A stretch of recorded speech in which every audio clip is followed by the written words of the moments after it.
Welcome to The Disappearing Mind, a unique podcast helping you find clarity and support along your dementia journey. Now, join National Dementia Trainer and Coach Dawn Platt for an all-new episode. Hello and welcome to the Disappearing Mind podcast. I'm your host, Dawn Platt. Thank you for tuning into the podcast today. Today on the podcast, we're going to talk about a complete guide to choosing a memory care community. I think that this is an important topic and really will go along with a lot of series that we've done here at the podcast. This one was written really to give you better understanding on options that are available to you, what a memory care community is about, and how do you go about choosing one. Each journey is different and can vary. And this podcast was really written to the individual who is maybe preclinical, maybe just getting some resources for the future, maybe someone who has a friend or family member who has been diagnosed and they're curious about what the options are. Maybe there is a diagnosis and you're part of a planning process for a friend or family member. And then maybe you do have someone in your family, maybe a close family member who has the diagnosis and they're being cared for, and you want to know what some of the other options are. One of the things that I want to say very, very clearly is that through my dementia coaching career, I have wanted to educate families about their options. I can't tell you what to do. I feel like each family must choose for themselves, but I have seen the results of making poor decisions. And I have seen the aftermath of overpromising and the aftermath of making wrong decisions. And so for me, it's important that I give you good information here on the podcast so that you can make an educated decision, one that's best for you, one that's best for your family, and for the individual who has dementia. In my career, I have worked and oversaw and have been part of the development of many memory care communities, as well as memory care programs, which I am very passionate about. And I feel like they really are the edge and can be the edge for quality of life of a person who is diagnosed, who lives and dies with any sort of dementia. I have spent my career really researching ways to put programs in place that provide the prompting, cueing, and the edge to give holistic options for the person who has dementia. I think that a lot of people are misinformed about what a memory care community, an assisted living and memory care community is and what it can provide.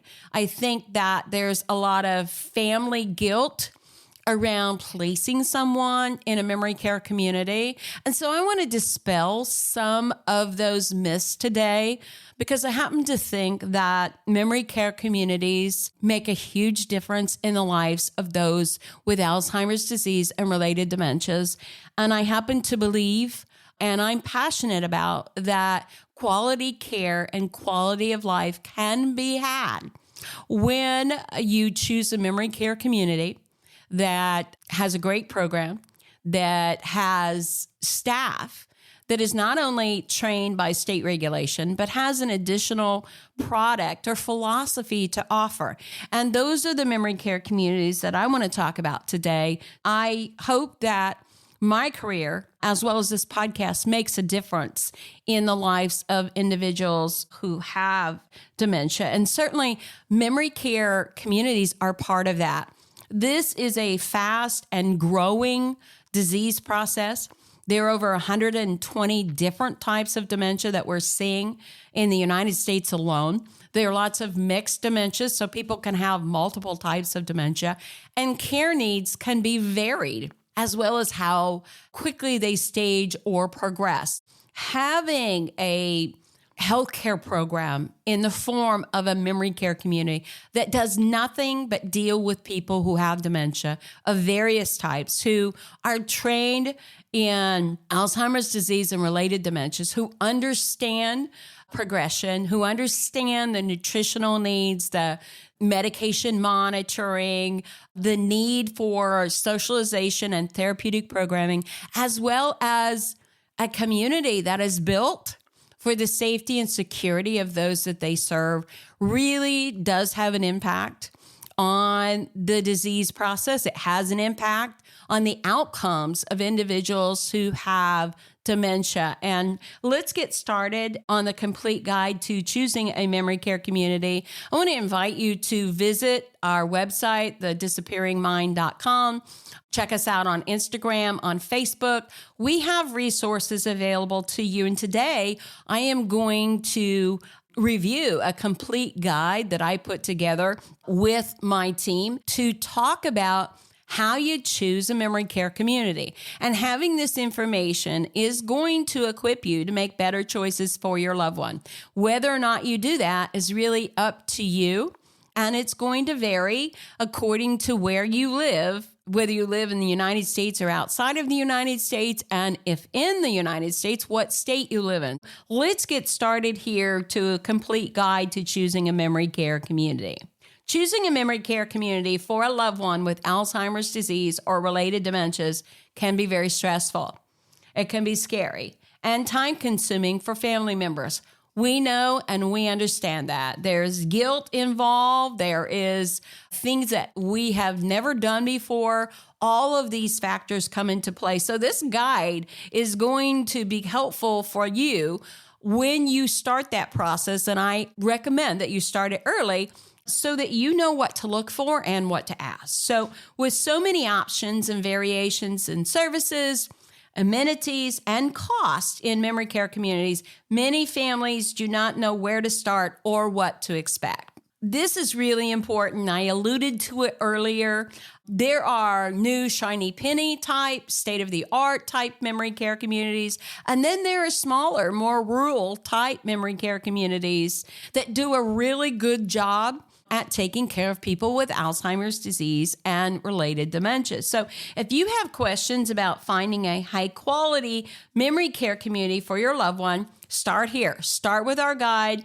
Go to our website, download it, make this resource available to yourself, and make it part of your care planning journey. And this is for the person perhaps who's listening who has recently been diagnosed. It's really important that you know and understand not only what you might be facing, but what options are available to you. And very important to have this information, whether you use it or not. We will provide some invaluable information.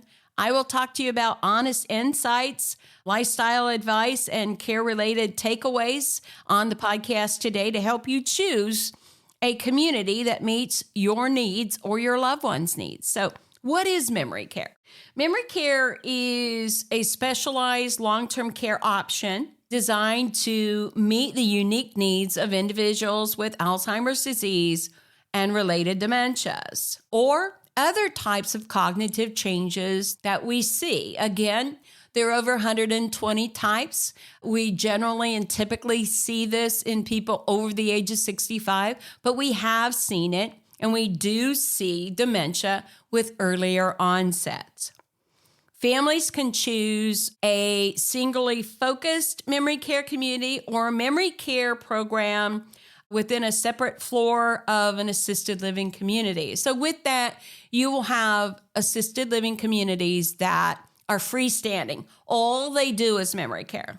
You will find that perhaps in a larger market, if you live in a bigger city, or you will find in an assisted living community a separate wing or a separate building where they specialize in memory care. For instance, an assisted living community that also has a memory care wing or neighborhood for specialized dementia care.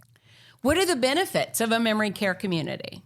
When a loved one is diagnosed with any form of dementia, many families may choose to manage their loved one's care.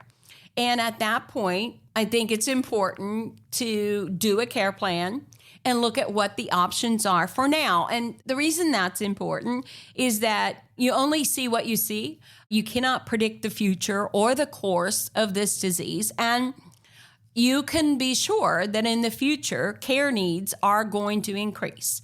They may not go the same way or through the same phases or stage, depending on the type of dementia, but they will increase. The need for care will increase. We know that. There is no cure at this point. According to the Centers for Disease Control, 80% of people with Alzheimer's disease and related dementias are receiving care in their homes. However, as this disease progresses, they begin to understand the demand and the level of commitment required to give this care. Families will soon realize that family caregiving is not always the best option for long-term care, and they may decide that this is not the best decision for themselves or for their loved ones. Let's just stop here for a moment. Not all family members are able or equipped to provide personalized care. And you're going to see that even in a family with several children or siblings. Not everyone is a caregiver. There can be circumstances where there is a couple and one spouse has dementia and the other has other healthcare problems. At some point, they're going to need some help. Or perhaps there are children, and maybe 3 of them live in the same city. They're all married, have children of their own, and have careers. So the ability to provide increased care can become a little bit difficult. Deciding if that is an option, and if it is an option, how long can you do it? Because through each stage of dementia, we do see that more and more care is required, and some of that specialized care, things that we just don't come equipped with behavioral management skills. It's something that we need to learn about, learn to cope with, and depending on the type of dementia and the type of symptoms, including behaviors that someone may exhibit, is going to really be a factor in this choice. Alzheimer's disease and other forms of dementia, complex types of dementia, it's critical for people to experience the benefits of high quality care from trained memory care professionals. I alluded to this earlier, but I want to talk about it here. All memory care communities, regardless of what state you're in, operate under some sort of state licensure, and it varies state to state. There are requirements on the training and education, both immediate and ongoing regulations on what kind of training is required for staff to take care of people with Alzheimer's disease and related dementias. Many states have some pretty significant guidelines. And so it's very important to know this when you are looking for a memory care community and when you're visiting a memory care community. What are the regulations? What kind of training does staff have? That's something, again, that is specialized and requires a professional. People who are trained in the care for people with Alzheimer's disease and related dementias are in a better position to provide care. Memory care communities benefit residents and families in a number of ways. So what are those ways? Support and memory care resources for families. When you go into a memory care community, that's all they do. They take care of people with Alzheimer's disease and related dementias. Not only do they normally affiliate with a support group, they may have a support group, but that's all they do. So oftentimes you're going to find that what you're going through or the care needs or the behavior needs that your loved one has is not new to the staff there at the community. They have resources, they have connection, they have education that's going to be beneficial to you and your loved one. There are additional safety precautions to prevent wandering. So wandering is often a side effect of all types of dementia. Some of the additional safety precautions that you might see are secured doors and windows, training for disasters and fire drills. When you look at a community, what are the safety precautions provided? Most memory care communities are set up to provide that safety buffer that you don't have in your home. It also has 24/7 staff available If someone falls or there's an issue, there will be someone there to assist. 24-hour care and supervision.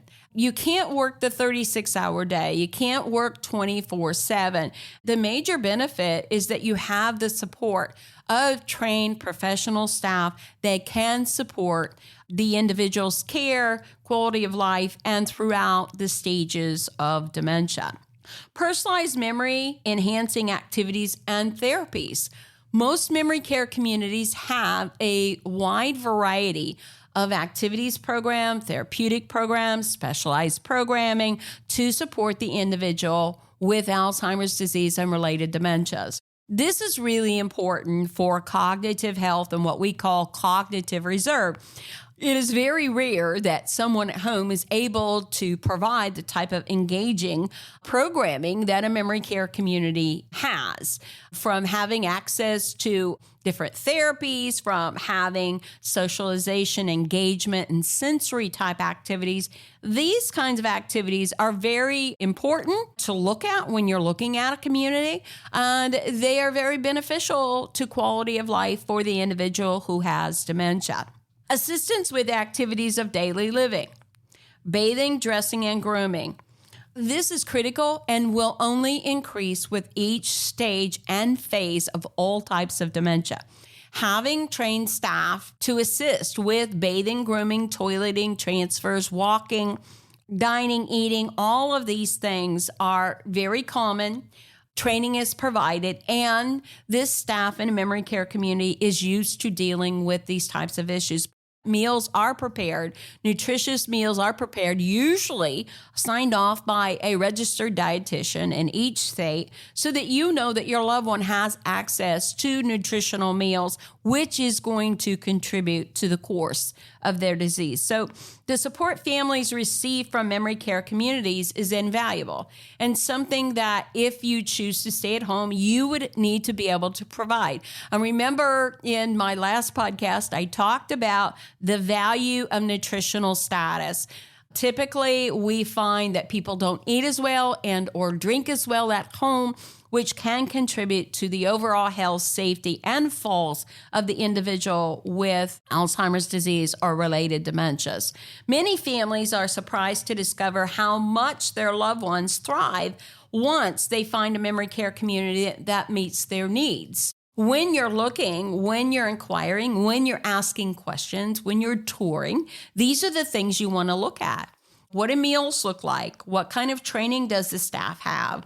What kind of activities calendar, which usually should be posted in the neighborhood, are residents engaged in? Socialization and staying active is very important for the person who has dementia.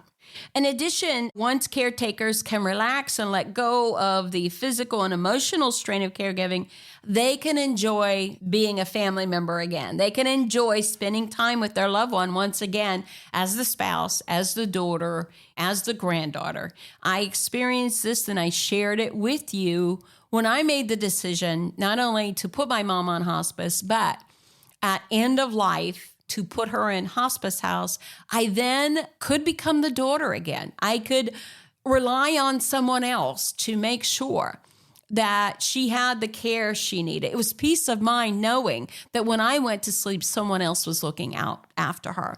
These are the things that memory care can provide you as a family member. Let's talk about navigating the search for a memory care provider. Given the multitude of memory care options, and there are a lot out there that you can really look at, it varies in larger metropolitan cities than it does in some smaller rural areas. Variations in services, amenities, cost, and the varying needs of the individual. It's essential that you become well-informed and purposeful in your approach. When you decide to look at memory care communities, it's important that you have this understanding in the memory care guide so that you know what to look for and what to ask. It's not always the shiny penny that's going to provide the quality of care that you want. It's really a mixture of factors that your particular loved one is going to need and that are going to be important to you as a family member. Choosing a memory care community is significant. It's a life change. It's a huge decision. And many families struggle under the weight of this emotional decision.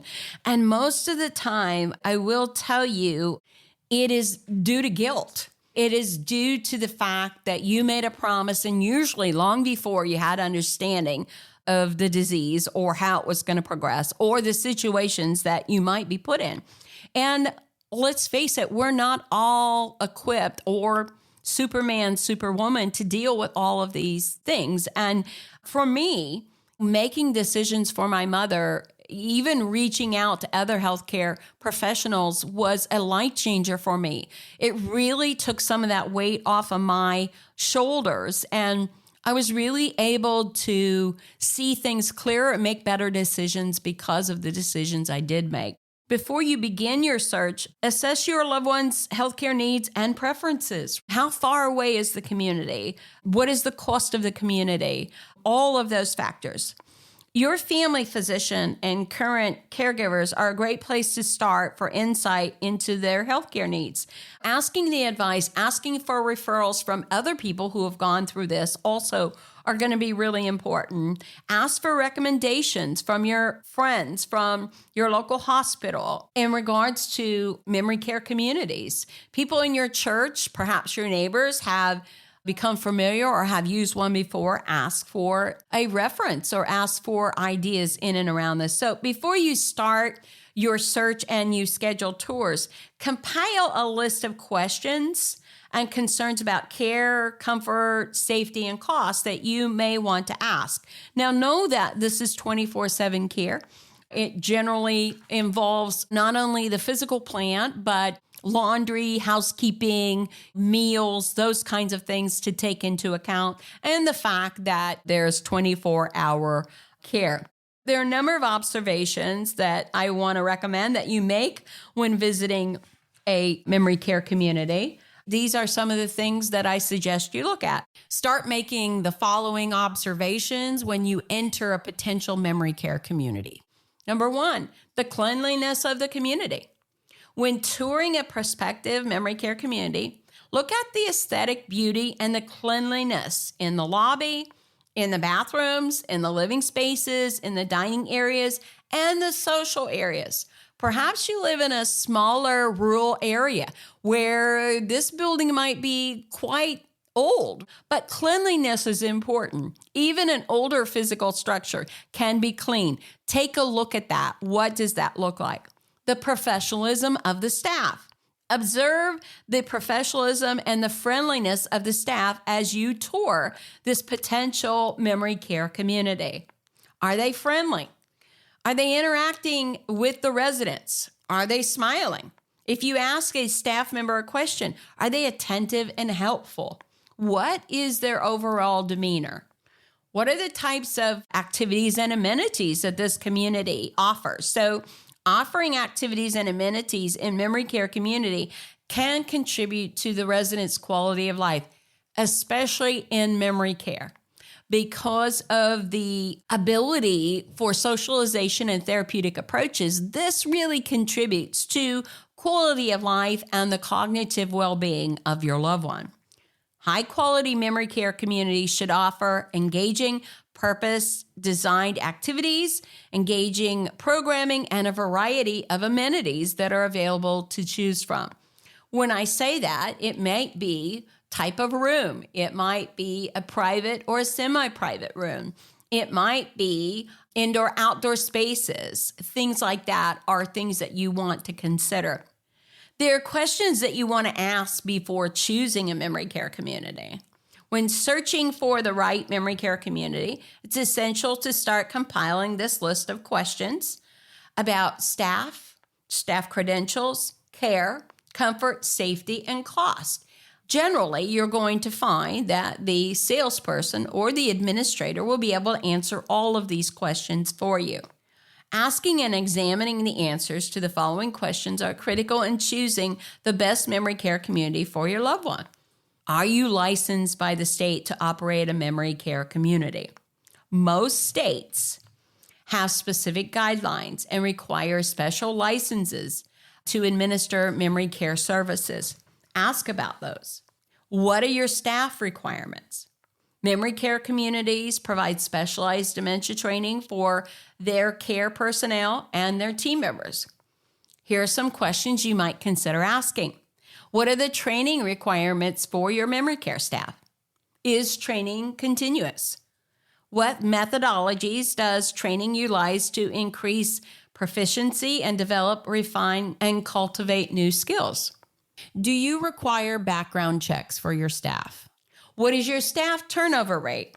These are all factors that could contribute to making a decision for your loved one.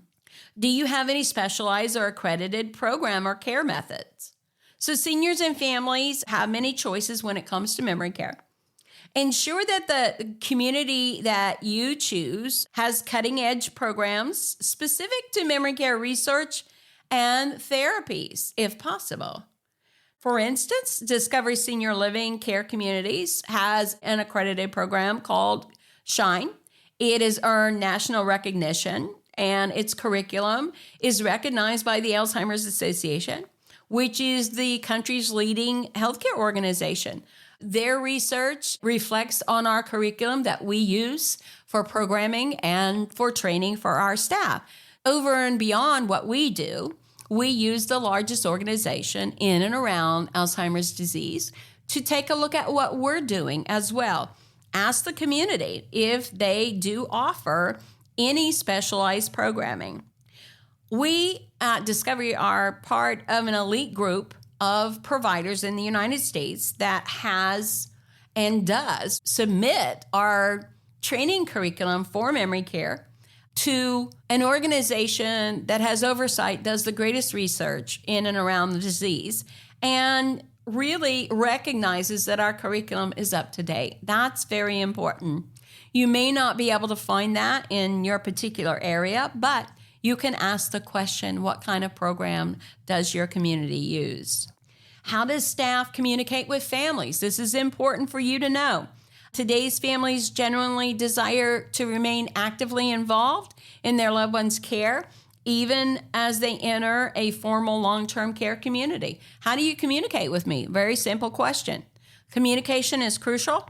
It's part of the component of a successful care partnership, especially for families searching for the right partner to care for a loved one with dementia. Make sure to choose a memory care community with a robust and effective communication structure and protocols so that you will be kept up to date on what's happening with your loved one, whether you live down the street or whether you live in another state.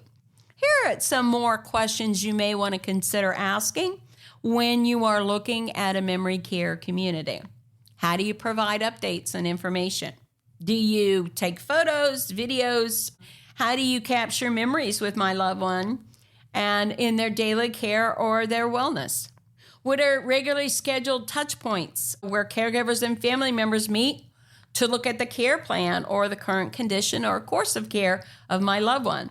Is it weekly, monthly, or quarterly? How is that done? Are members of the memory care leadership team readily available if I have questions? And how would I go about contacting them? Does the community offer support groups or other services to family members of memory care residents? Choosing a memory care community with an efficient and well-documented communication protocol will allow you to make better decisions and to stay in tune with your loved one's care. Let's talk a little bit more about the community. Is it safe? Is it a safe and secure environment for people with dementia? This is really important, and I want to just state here that people with dementia well into the mid stages or beyond should live in a secured environment. Wandering is very common, and typical assisted living communities are not geared to take care of people who wander.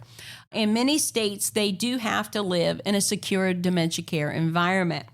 Knowing this is really, really important, not only at home when you're hiring staff and bringing them into your home, but especially if you are choosing a long-term care provider, including a nursing home. What is the security of that building? How easy is it for someone to wander out of that building?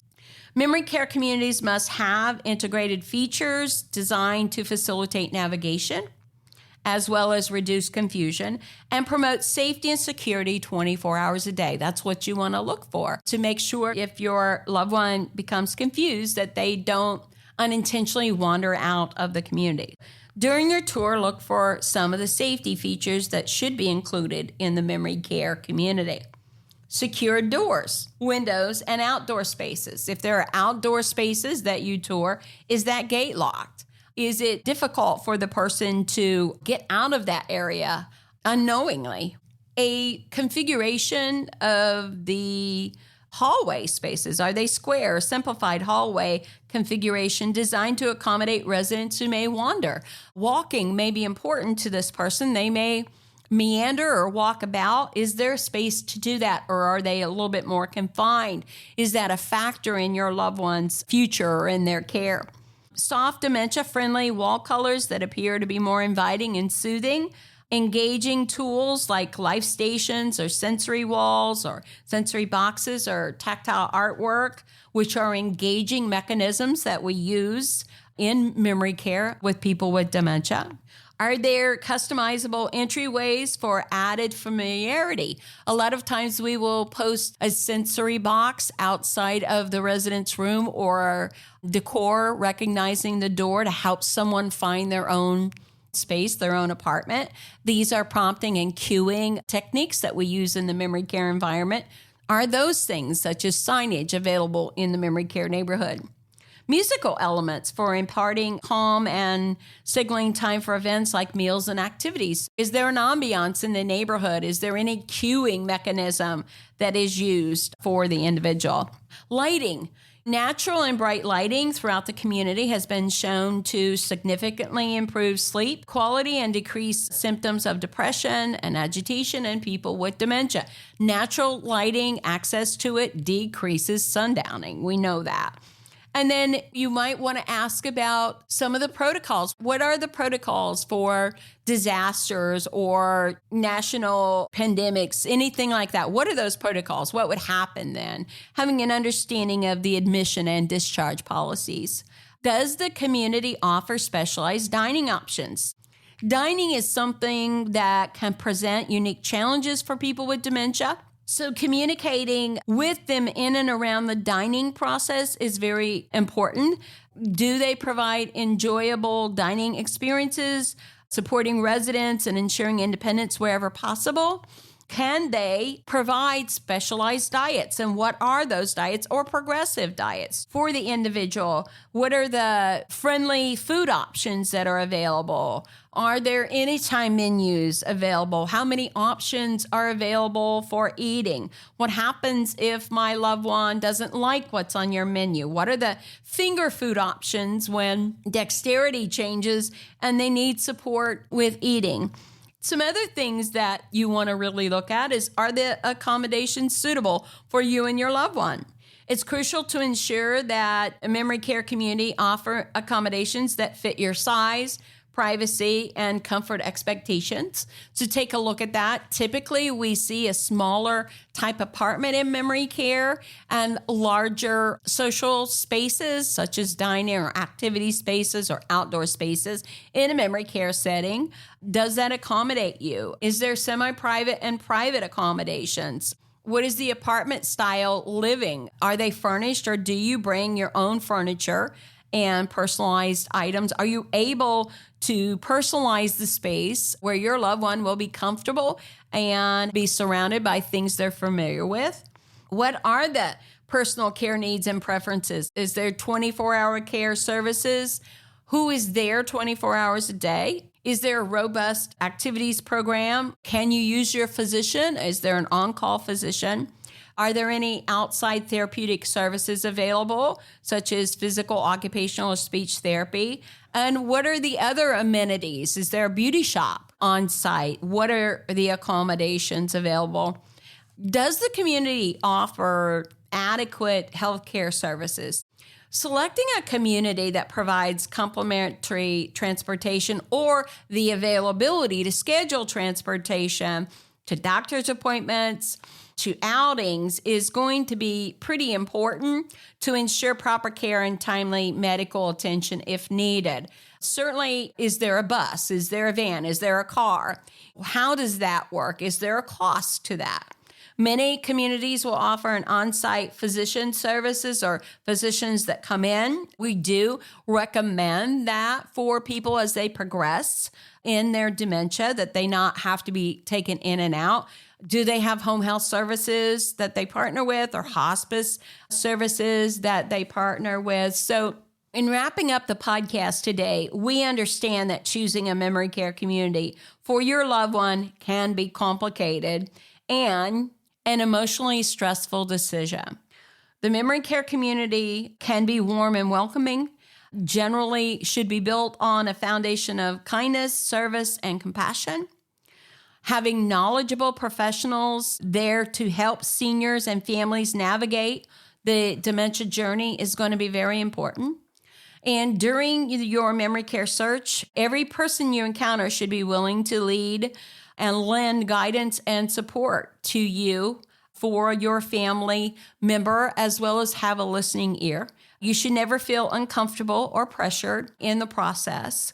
But by implementing and being aware of these insights and guidance, you hopefully will be better prepared and more confident about conducting an efficient and well-informed search and tour to select a memory care provider that's right for you, for your loved one, and for your family. So until next time, this is Dawn Platt. Please be sure to visit our webpage at thedisappearingmind.com.